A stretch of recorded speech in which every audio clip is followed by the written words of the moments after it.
This is not a sales pitch for my book, I promise you. I want to talk to you a little bit about the process of coming to write it. So I don't want to talk exactly about what's in it because either you'll be interested or you won't. And the book starts with this, really. I've worked my way through an awful lot of these rosary beads, usually because I leave them on trains or in church pews or something, or they get pinched when I'm the vicar of somewhere or other. This is where my journey began, because when I was a student, I was looking for a way to pray and discovered the rosary. And of course, I'm Church of England, we don't do that sort of thing, but actually, as I came to find, we can. And so I've spent my time, ever since I was a student, using this as a form of meditation. And out of that meditation on the traditional mysteries has come a book on the sorrowful mysteries. SPCK wouldn't let me call it sorrowful mysteries. They thought it was too downbeat for Holy Week, so it's called Passionate Christianity. And then I wrote one on the joyful mysteries, which are the happiest ones. I'm currently in the process of writing one on the resurrection called Glorious Mysteries. And in each case, I take 5 key moments in the gospel story and talk about how they relate to ordinary living. Now, I know how hard this is because, like all of you, like Elizabeth here, I've tried to do it, and it's really difficult to pray the story of the Passion or to pray the life of Christ. How do we actually do it? We have no models for this. Unless we went to really top-notch confirmation classes, how do we learn to pray? If we go to church, if we come to St. Paul's Cathedral, we learn to pray by looking at the way it's done in church, but that's designed for us to pray together. We read prayers aloud, we say them together. We listen while the priest says them on our behalf. If we say the Sursum Corda in the Eucharistic prayer, the priest is giving us permission for him to go ahead. So, how do we actually pray the life of Christ in our own personal devotions? That is the problem I started with. I want to pray better, and I don't know how to do it, and nobody is teaching me how to pray by myself. So I picked up these beads, I got a little leaflet, you know, the kind with pious sentiments that says the family that prays together stays together, and off I went. I think that might be true actually, but it sounded, when I was a student, that was a stage too far, I wasn't quite ready for that. And I started thinking about the Passion, and everything that I've reflected on in the Passion has come out of sitting in churches with my eyes shut, counting my way through these beads and focusing on gospel stories. And sometimes that focusing has been very emotional. I've thought about what it felt like to hear the thunk of the nails going through the 2 bones in Jesus' arm as he was nailed to the cross. I've tried to be there and hear that sound. That's very emotional, very direct. And I've also thought about the so what question. What does this do to me that happened to that man so long ago? How do I make the connection between the historical events of nearly 2,000 years ago and me, myself, here today? So in my prayers, I've wandered wildly and widely over all the different facets of the Passion. And when I thought about it for the book, you know, you can't just wander about at will. You have to focus it down to some argument or nobody's going to read it. They won't get through it. And I thought that basically there are 3 things I need to think about. There's the history, there's the theology, and there's the spirituality. Now, these are not just 3 invented categories, they're really quite important. My background as an academic is in classics. I taught Greek and Latin literature with particular reference to ancient historical writings. That's what I'm interested in. So history is really important for me. I do care, and so should you, about whether any of this stuff we read in the Gospels actually happened. Okay? I think we need to be realistic about the limits of what we can know, given the documents we've got, but it matters whether things happened or whether they didn't. So that's the history. Then there's the theology. That's where we sit there, we look at the events as they're described to us and the history of how the church has dealt with them. We ask ourselves, what does it mean? Theology is reasoned discourse about God. So we look, for example, at the story of the Passion and we ask ourselves, what does that mean about God? What does it tell us about how we relate to God and what he thinks about us? What does it tell us about who Jesus was? You know, the great divide, was he a very, very good man? Or was he God incarnate? So that's history. Did it happen? Theology, what does it mean? And then the third category, which is what I'm particularly involved with in this talk and in this book. Now, this is me not speaking as a priest, not speaking as a professional religious person, but as a Christian, like all of us. Somebody who has to pray the gospel and make it their own. And it's that spirituality that I think is more important than anything else I do, because I can't do the other stuff. I'm best qualified for the history, I'm paid to do the theology, and what I do most of is the spirituality, the actual praying, where I sit in my chapel in Cambridge morning and evening, sometimes with students and sometimes without, sometimes with a choir, sometimes without, and I try to pray as a Christian. And so I want to start. I'm quite a long way in for saying I want to start, but my book starts with a poem. I'm not going to read it all to you. I'm just going to explain what it is in terms of a poem that I know that all of you will know, a sort of poem, a sort of prayer. And that's the Sarum Primer. You all know it, God be in my head and in my understanding. And when I first prayed that prayer, I found it extremely difficult to remember because all the phrases are very similar, until the penny dropped that the person who wrote the prayer starts at the top and works their way down. God be in my head and in my understanding, in my eyes and in my looking, in my mouth and in my speaking, in my heart and in my thinking. God be at mine end and at my departing. And the prayer I began the book Passionate Christianity with is a prayer in which you look at the crucifix, and I often do when I'm praying the rosary because I have it here. It's my visual aid, you see. I'm very up-to-date and modern. I can't quite do an OHP, I'm not ready for that, but I can do a visual aid, and here it is. It's my crucifix. And I go through the things that I see as I look on the wounded Christ. And this is not my prayer, this is somebody else's, and I'm very grateful for it. We look at the wounded feet of Christ and we say, direct our path aright. Jesus, by thy nailed hands, move ours to deeds of love. Jesus, by thy pierced side, cleanse our desires, because this is the place where we feel and think things. Jesus, by thy crown of thorns, think of those thorns puncturing the skin, annihilate our pride. The one that really gets to me every time, because I'm a person who's rather prone to hasty speaking, is Jesus, by thy parched lips, curb our cruel speech. And when I come to that, I feel that I'm ready to pray the 5 sorrowful mysteries. What I'm really looking for, although I pray in stillness and often in solitude and silence, what I'm looking for is a prayer that involves not just my head, but my whole body in what I do. I believe that we use the body in prayer. We use our eyes, we use our hands, we use our knees. We ought to be on them a lot more often than we are in the Church of England nowadays. We need whole body prayer, especially to do the sorrowful mysteries. Because if you're an Anglican and you're sitting there thinking, well, we don't do this sort of thing, we don't pray the Ave Maria and all the rest of it, well, maybe you don't. But the prayer itself is still valuable, and particularly this bit of the Rosary Mysteries, because this is the bit where there's no talk about Mary or anything controversial that some Anglicans find difficult. You simply focus on those 5 moments in the Passion of Christ, in the Garden of Gethsemane, where he made his choice whether to go forward or whether to run away, and he was given chances to run away. And then when he was finally arrested and he was scourged, what does it mean to imagine your Lord and Saviour, to picture him in your mind's eye, to be part of the scene, to imagine him being beaten and hurt? The crowning with thorns, you picture him in the Praetorium, the soldiers' headquarters, where he was naked and bound, and where they put a purple robe on him and a reed for a sceptre in his hand and jammed a crown of thorns on his head. What does that mean, and how does it feel to pray it? We ought to be feeling these things in our own bodies, even as we tell our way through the beads of the Rosary. You don't have to do it with this.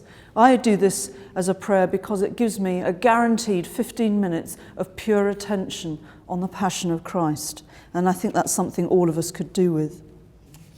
This book started as Lent lectures at Norwich Cathedral, a long way away, not quite so grand as this cathedral here, but a special place. I spoke in 5 Lent lectures there about the things that I'm talking to you about. And in the process of doing so, I came to understand that what lies at the heart of the Rosary Mysteries, called the Sorrowful Mysteries, the ones where we meditate on the Passion, what lies at the heart of them is a proper understanding of how the Passion of Jesus Christ makes a difference to us. This is the question that when I was a parish priest in ministry in the Diocese of Ely, I had a regular ministry to children, both in local schools, and they'd come, and the cubs and scouts would come, and the guides would come and look around the church. And the question that they always asked me was, why did Jesus have to die? We got asked it many times, and I struggled for answers, and I thought, well, I need to find the answer to this. So I started to look at the theology and how it relates to the prayer of the sorrowful mysteries. Why did Jesus have to die? What you first come up against, or very likely come up against, is a teaching which isn't often labelled like this, but I'm going to tell you the proper word for it. It's called penal substitutionary atonement. Now, this is a very common doctrine among Reformed churches, Protestant churches, and it's very complex, and like all doctrines, like all theology, when you get into it, you spend endless time refining your terminology and tweaking your definitions. What it basically means is that God's justice demanded that somebody be punished for the sinfulness of humankind, and that we deserved that punishment, but Jesus took it upon him. That's an understanding of the atonement, a theory which we have to contend with because it's what a lot of people are taught and what they learn. How on earth are we supposed to meditate on, to pray something which imagines God punishing his own son for things that we've done? So I want us to think about how we understand the doctrine of what's called atonement. You'll often hear in church, and this annoys me as a classicist who does Greek and Latin, I'm interested in the origins of words. You'll often hear people giving you a false etymology. They'll talk about remembering being about putting the parts back together, remembering, which is a terrible, terrible false etymology. But there is an etymology that you'll hear preached, which is absolutely true. Atonement means at one-ment. I've looked it up in the OED, and it begins with English theology, putting back together what was taken apart at the fall. Atonement theory is at the heart of imagine the cross standing there, and there is the intersection. Right in the middle is the point at which Jesus is crucified, in which we are at one. We are made one again with God. And that's what we have to enter into when we pray these mysteries. Now, I don't really mind how you do it. I'm perfectly happy praying Ave Marias around a set of rosary beads. You don't have to do it that way. I do it because it means that I get this guaranteed amount of attention, because I've got a very short attention span in prayer. I get distracted easily. I find I'm thinking about something else easily. And how do I stop myself doing that? Because my lips, my vocal prayer is saying something else. It could be Kyrie eleison, it could be Agnus Dei, something like that. I happen to say Ave Maria. And I've got that time while I say those vocal prayers to be picturing a scene from the Gospels. That's what I'd encourage you to explore doing. Gives me those 3 minutes. 3 minutes on 5 of the most important things that happened in the Passion of Christ. I'm just going to take you quickly through the things that come back to me over and over again as I pray those sorrowful mysteries. And I said to you, the first is Gethsemane. When I pray Gethsemane, when I sit there in my chapel or the church where I'm visiting and saying the rosary, I've prayed the rosary here while I've been waiting for trustees meetings and things in the side chapel. You don't have to pay to get in, you know the one. I've been in there, prayed the rosary for friends, for family, for myself, and I've pictured Jesus in Gethsemane. I imagine those disciples a little way away, and I see Jesus kneeling in prayers, rather as El Greco painted him. I'm sure you know that painting, The Agony in the Garden. And I ask myself, what is that agony? What is the content, the essence of the trauma that Jesus undergoes? And the answer comes back to me again and again, and I see myself in him, and I see him and myself in this. It could all have been different. It didn't have to be the way it turned out to be. We are not fatalists as Christians. We do not believe that there was only one way that history could go, and that we are pieces on a chessboard that God moves around. Jesus was a human being, fully human, and he had a fully human choice to walk away. And yet he chose to walk towards it.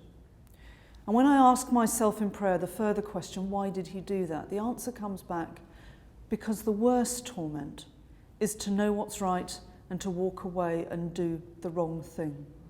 And I believe that all of us have experienced the guilt and the shame and the regret that comes with walking away from something we knew to be right, but we were too frightened to follow the proper course. So for me, the sorrowful mysteries begin there in Gethsemane with that terrible choice between wrong and wrong. That, if you're interested in Greek tragedy, is what tragic really means.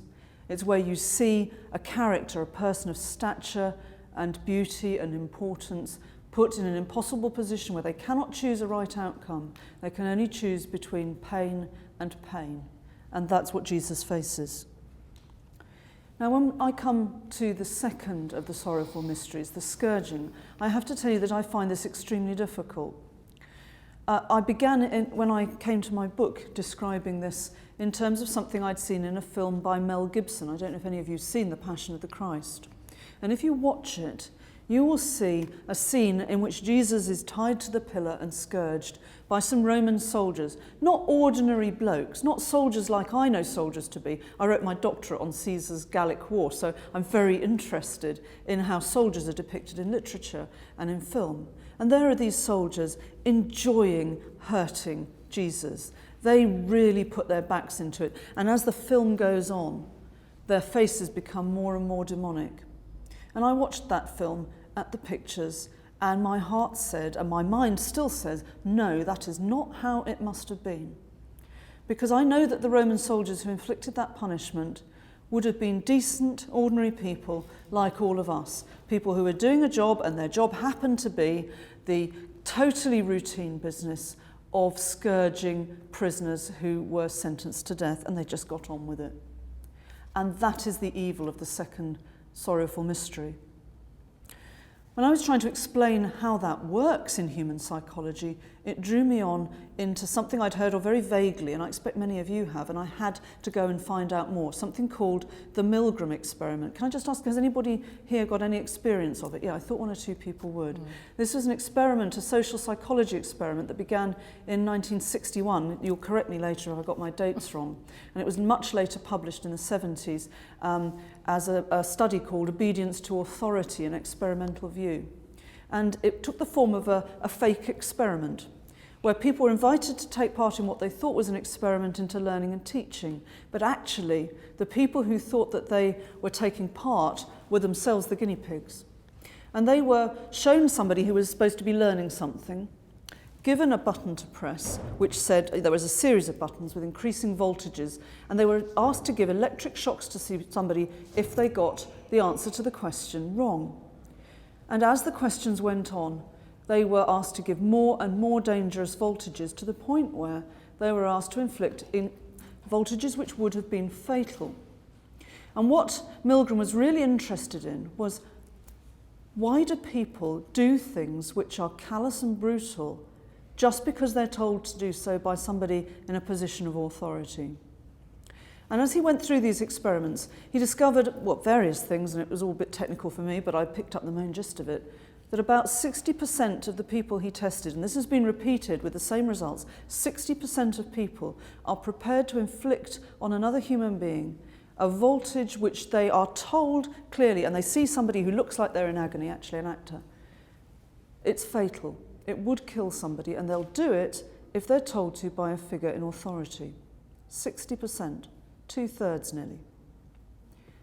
The more educated the guinea pigs were, the less likely they were to do it without questioning. I read the transcript of a man who sounded like he came from the southern states of the USA, who got all the way to the very dangerous and nearly fatal voltages, and then started to say, well, just a minute, I don't want to do this. And you go through the testers, they have 4 different levels of challenge. They're supposed to say, the experiment must continue. The experiment requires you to continue. You must go on. And this man got to the 4th response. He said, I'm an American. We believe in freedom. We don't do this to people. I'm not going to go on. And he left, and he was terribly upset and angry. And that, of course, is what we think of as the right response. That's the response we all think we would give if told to torture somebody. But in fact, 2/3 of us would do nothing of the kind. 2/3 of us would carry on pressing those buttons because somebody told us to. And I think it's that kind of routine, humdrum, mundane, unthinking evil that crucified Jesus. It's not extraordinary evil, it's ordinary evil. It's the kind of evil that lies in the hearts of all of us if we're not incredibly careful. I don't want to say more about that now, partly because I'm not an expert in these things, and for all I know there are people here in the audience who are much more expert than I am, and I hope you'll make yourselves known to us shortly.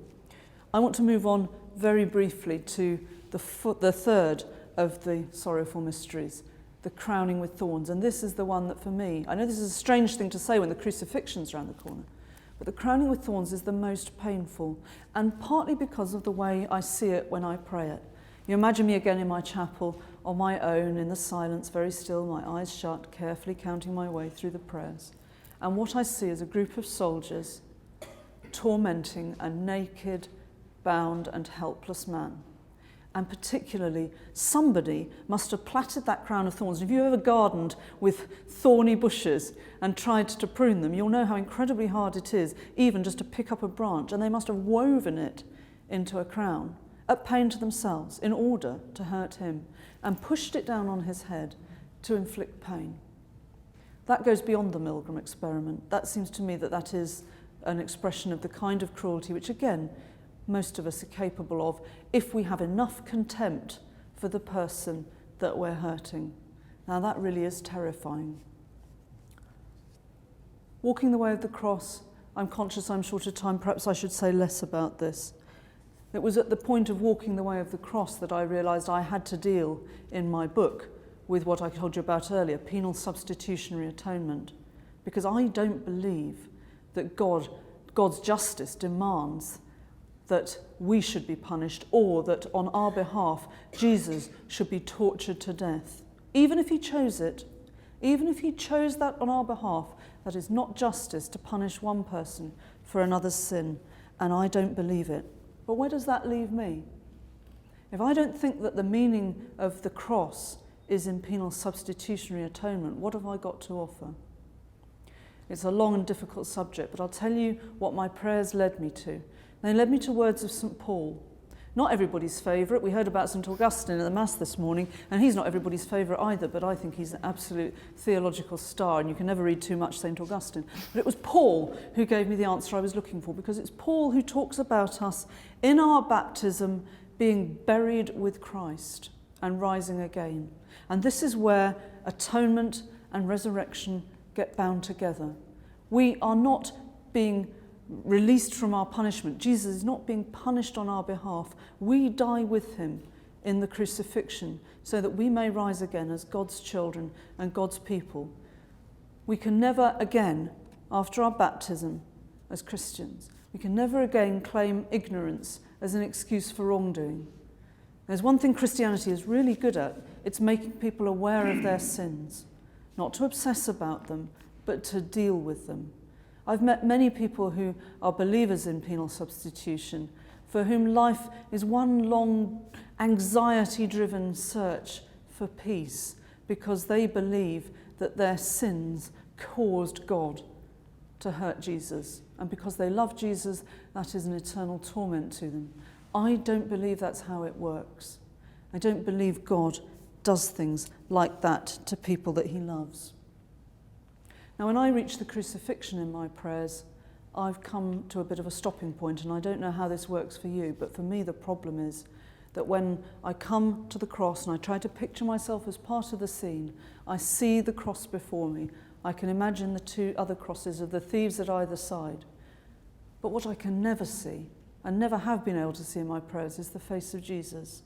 It's the only thing I can't imagine in prayer, and I don't know why, but it never comes to me. If you're lucky enough to be blessed with that vision, then I'll try not to say I envy you, but it's true, I do. I don't see that. What I often see when I pray is myself walking to the foot of the cross. I don't just see it, I feel it. It is me doing it. And I kneel there, and I sit there, and I'm content to rest in its shade, not understanding everything that the cross means, sure that my very simplistic explanation of what atonement means to me is not good enough for God, but it's my best effort. You know, so often we feel if only we tried a bit harder, we'd be better Christians, we'd be better theologians or historians, we'd be more spiritual. But good enough is good enough. And as long as we try, God is content for us to continue doing so. In the crucifixion, we reach the limits of our imagination. I know this. I turn to St. Paul again, and I think of something which I lecture on in Cambridge as it happens, something which the first great theologian of the church, Irenaeus, picked straight out of St. Paul. Of all the things he could have chosen, he went straight to Christ as second Adam.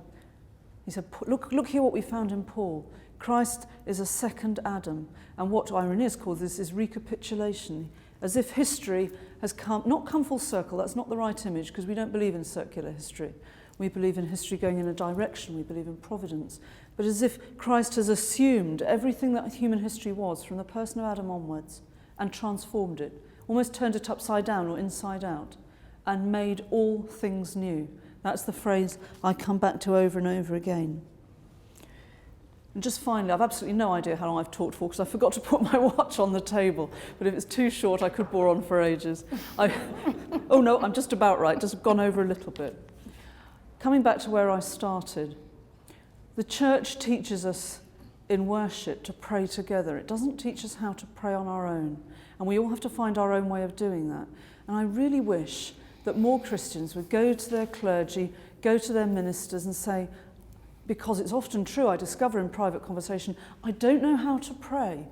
Please can you help me? Teach me how you do it. Because we don't share the rich resources of our common experience. All I've told you is how I've worked it out for myself, and I did it the way that most of us do, with books, with friends, with copying, with whatever I could see in images. I kneel because it feels right. I lift my hands to God because that feels right. I hold on to my rosary beads in my pocket because knowing that the crucified Christ is with me always gives me strength. What I want to urge us towards through Holy Week is integrated prayer, whole body prayer. We are not people who live inside our heads and one day will be freed from our bodies. We are people who are whole bodies. We pray with all of us. We imagine with all of us. We integrate the pain of Jesus Christ on the way to the cross with the pain of our own lives in our bereavements and in our anxieties and in our mistakes and guilt, all of it wrapped up together. It seems to me that when we have walked the way of the cross through Holy Week, that's how we find our resurrection. Thank you.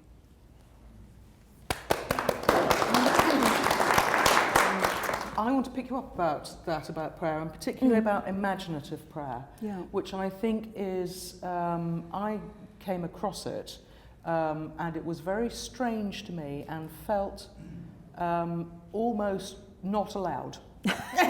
Yes. The idea that I could bring imagination to prayer, that just did feel, very, very naughty and strange, and probably wrong. But I myself have found it enormously fruitful and liberating, though I still find it's quite dangerous, I think. Could you say some more about that? Yes, of course. And of course, you're quite right. It is dangerous and risky because you're always, when you try to imagine scenes in stories in the Gospels, you're often picking up on little tiny details in the story. Like I said about the crowning with thorns, that all you get in the Gospel is that they made a crown and put it on his head and mocked him, which is bad enough. But it's when you try to imagine how that must have been done. I can't kid myself that I know what the crown of thorns looked like or what plant it was made from, but I bet it hurt. The point is, I bet it hurt to make it as well. And that is a point that comes through imagination that leads us into truth. The problem with that comes when we start mistaking our imagination for the gospel. That's different.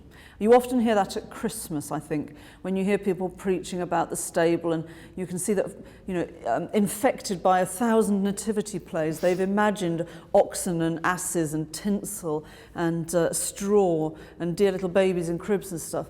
And a lot of it is their imaginative detail rather than what they actually read in the gospel. But my point is that when you start to preach that as though it were the gospel, when you start to mistake your imagination, your prayer, your meditation for the truth of Scripture, you're in deep trouble.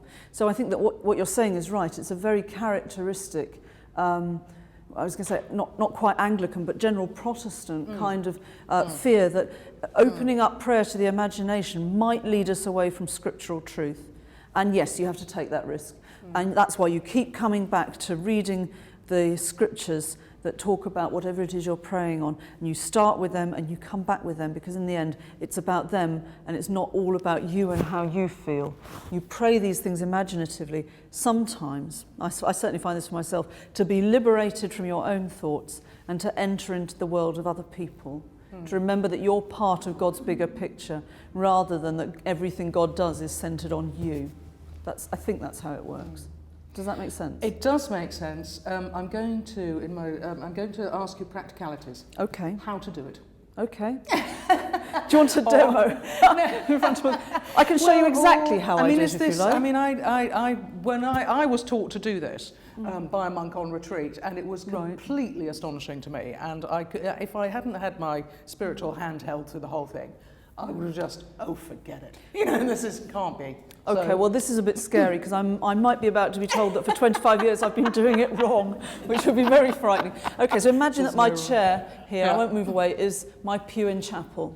And I come in, I often have problems with my left leg, so I have to wiggle myself about a bit, and sometimes I have to rest my foot on the kneeler. But basically the important thing is to put your feet flat on the floor and to find somewhere comfortable for your back and somewhere to rest your hands.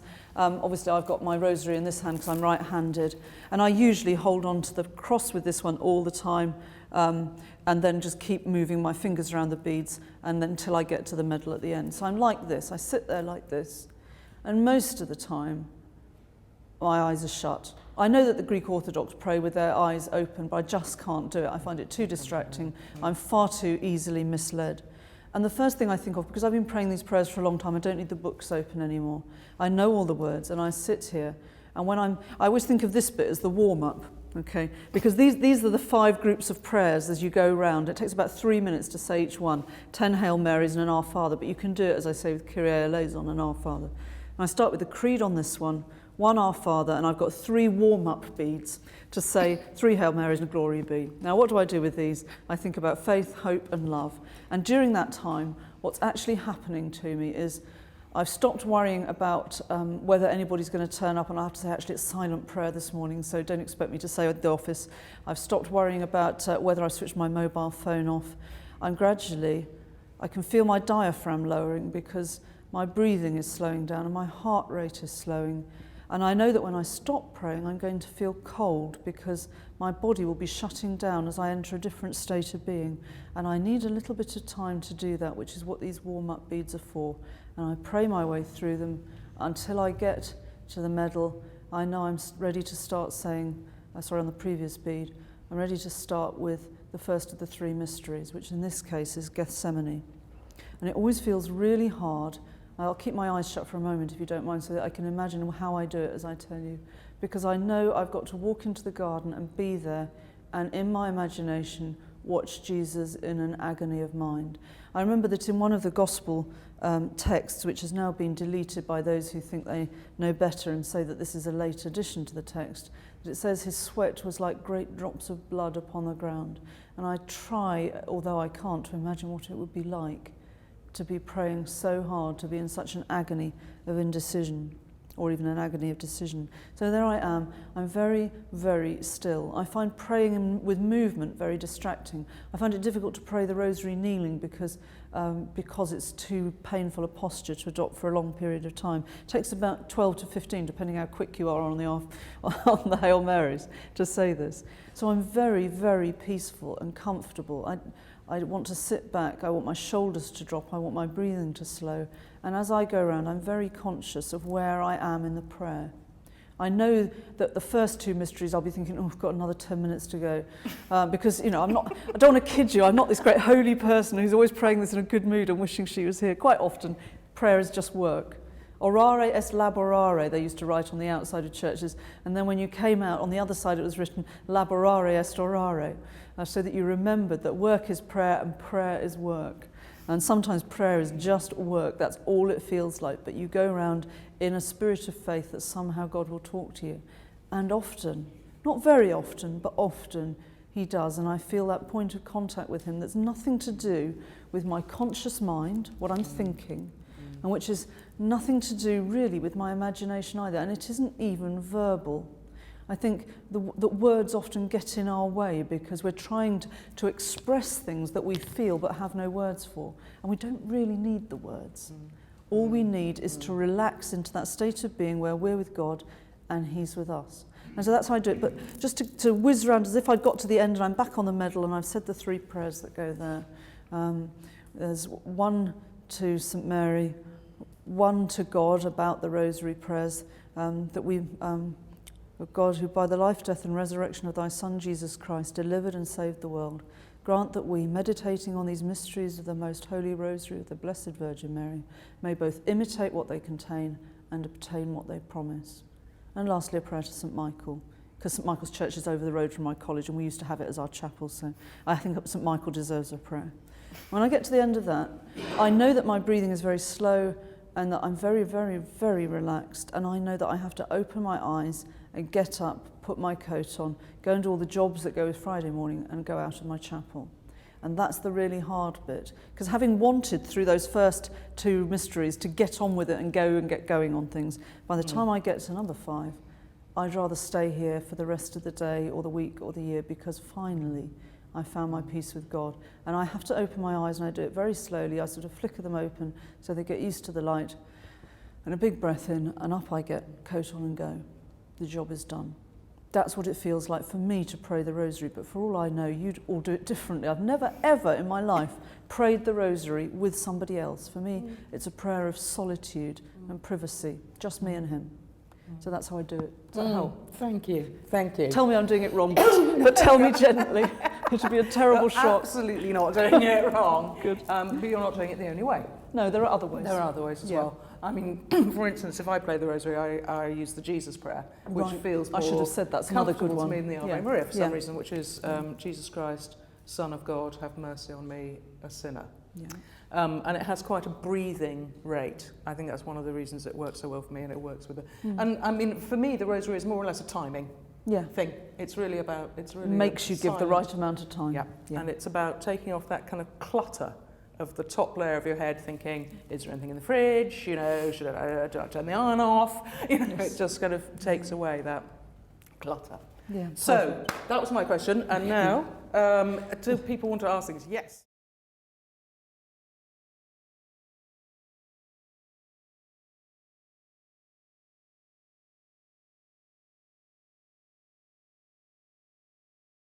I don't think he was a very long way up, and I'll tell you why I think that, because the Romans are incredibly practical people and the soldiers are also engineers.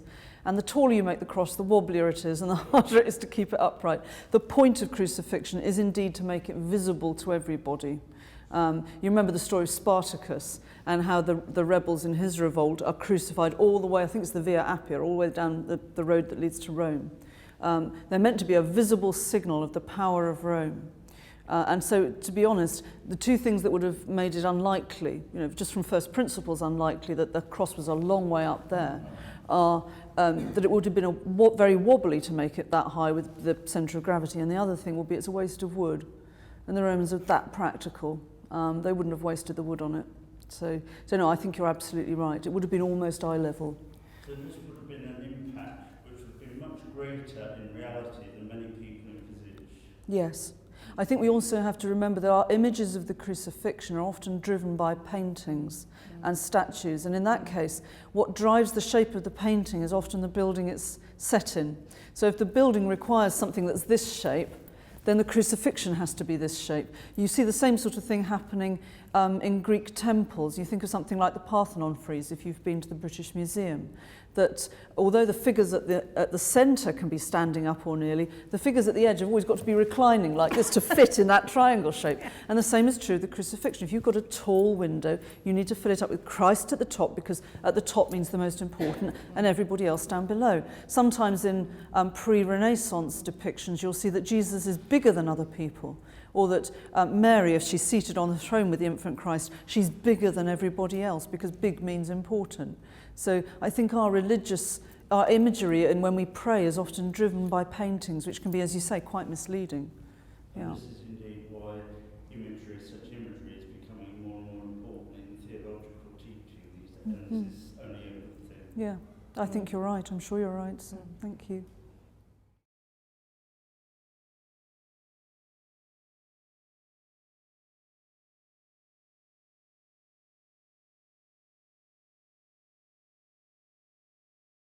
I'm so delighted that you say that, and not just because it means I've got one sale for the book I'm writing at the moment. I have really struggled with the glorious mysteries, I honestly have. But I'm getting there, and I think that the point that I'm trying to get to, which is really what you're pointing at as well, is back to the meaning of the cross and what this at-one-ment, this atonement means, because we have to remember that for the first Christians, they hadn't read the theology, they hadn't had the teaching, they didn't even know that the atonement existed, and they didn't have a word for it for a long time. They talked about ransom or redemption or salvation, which are all metaphors. You know, you ransom something, you pay a fee to get a hostage back. If you redeem something, you go to a pawnbroker and you pay a fee to get it back. If somebody is saved, the biblical word salvation means safety and health and well-being. It means you're kept whole instead of damaged. So God rescues us. All those kind of images are the things that they started with, and it took a long time to work their way to atonement. But the point that you're reminding us of is that actually what they start with is the resurrection. Because lots of prophets die. Many people, we heard it this morning in the gospel, the man's a prophet, said the blind man. Lots of people get killed for witnessing to God and to the truth that God wills for us. At the time when Jesus is crucified, there was no good reason for all of them to understand what it was that we now recognise. They didn't know. At the point of the crucifixion, they didn't know the resurrection was going to happen. He had spelt it out for them, but it's a bit like telling your kids to tidy their bedrooms. You have to do it over and over and over again, and it still doesn't go in, because they didn't understand. They didn't understand what the 3 days and I shall rise was all about. Well, it's quite unlikely, isn't it? Highly unlikely. I think the mistake that we often make again is thinking that in those days, back in olden times, people were more stupid than we were. They were more credulous than we were. We're all very cynical and worldly wise, but they didn't expect dead bodies to come back to life any more than we do. There was no expectation that that would happen, and the resurrection was the miracle of miracles that started it all, and it was that made people ask, who was Jesus? If I can just go sideways for a moment, I read a very powerful novel a couple of years ago called Robert Elsmere by Mrs. Humphrey Ward. It's the story of a clergyman who loses his faith as a result of the 19th century literary critical movement, the one that stopped people reading the Bible as though it was written by the hand of God and it was all pure history. It was all a bit driven by Darwin, but other things as well. And how people realised that gradually the Bible had come together as a series of documents over centuries. And influenced partly by this, and she went off and read some of the stuff, Mrs. Humphrey Ward wrote about this clergyman called Robert Elsmere who lost his faith because he suddenly realised, he thought, that Jesus was just a very, very good man who suffered. And the bit that really stuck from this extraordinary book, and it's not very popular now for obvious reasons, you have to give a toss about the church and lots of people don't. The bit that really stuck for me was the story of how the less he came to believe in Jesus' identity as God incarnate, the more emphasis he put on the human suffering of the man Jesus. He reduced his congregations to tears, she said, as he went through, those things I talked about, the nailed hands and the parched lips. And he focused on this and reduced his congregation to tears because human suffering was all that he could see in Jesus. And at the point that the sorrowful mysteries of the Rosary end, the passionate Christianity stuff, that's all there is. There is no resurrection yet. And we're still waiting for that moment of hope.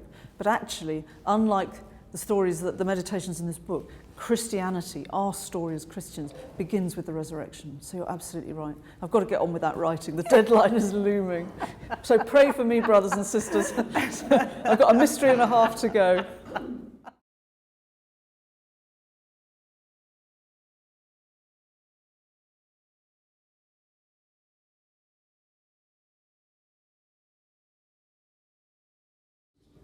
No, there's no such crime as blasphemy in that sense. You could dishonour the gods, but it wouldn't be the God of the Jews. You have to understand, it sounds like you do actually, the context of the Roman occupation, and particularly in Jerusalem, that the Romans expect people as a sign of loyalty to the empire when they conquer a land, a nation. They expect people to be willing to offer sacrifice to the gods for the emperor's well-being. They often say it's often described as sacrificing to the emperor as though you were worshipping him, but mostly you ask the gods to bless the emperor and you make a sacrifice. In other words, you ritually slaughter an animal with particular rites and ceremonies. And the Romans didn't make the Jews do that, nor did they enter their holy place. They respected the Jewish temple, which is a highly unusual move until the destruction in AD 70. And they did that because they recognized Jewish religion as authentic. It wasn't their religion, but they recognised it as authentic. So when Jesus, this is all very mysterious and nobody knows the details, and it's the sort of thing that scholars write big fat books about that nobody else reads. Or sometimes people like me consult it when we want a bit of detail, and we look at page 23 and leave all other 630 pages unread. Lots of the books on my shelf are like that. But what seems to have happened, as far as I understand it, is that the Jewish authorities wanted to put him to death for blasphemy, and the sentence for blasphemy is stoning. It took me a long time to realise why, but in Judaism, if you commit a sin like blasphemy, you become what they call unclean, in the same way that you can touch things and become unclean, or do certain things. Touching a dead body would render you unclean. And nobody would want to touch the person they were going to execute. So how do you execute somebody without touching them? And the answer is you stone them. So that is what Jesus probably thought he was facing if the Jewish authorities got their way. That's perfectly normal. But what the Romans execute him for, I think, is insurrection. He said he was the king of the Jews. That's the key. That's why he was executed, just like Spartacus, revolt. You have to remember that violence is endemic in the ancient cities. People write books about that as well. It's not something that they regarded as unusual, because when the Romans legislate for behaviour in cities, one of the things they're particularly preoccupied with is not having groups of too many people together. It's one of the first things they're suspicious of the Christians for, because Christians get together and they do something together, and it's all very mysterious and they won't tell us what they're up to, and the Romans are very disturbed about that. Some of our earliest evidence for Christianity, the letters of Pliny to Trajan, the Emperor Trajan in Bithynia. Pliny is a governor in Bithynia, and he writes some letters back to Trajan in the early decades of the 2nd century saying, we've got these Christians meeting together, I don't know what to do about it. And they won't do what we expect them to and sacrifice for the emperor's well-being. And of course the ones who are slaves, he writes back, you can torture them to find out what they're up to. I don't think, as I say, the Romans would punish people in law for dishonouring the gods, but they wouldn't have been thinking about the God of the Jews, because it wasn't one of their gods. Gods live in places in the ancient world, as you know. So the God of the Jews lives in Judea, and Jupiter Capitolinus lives in Rome, and that's who you honour where you are. So the honest answer is, I don't know, but I'd be surprised if they did. I mean, the fact that we don't have a record of it doesn't mean they didn't do it, but I don't know.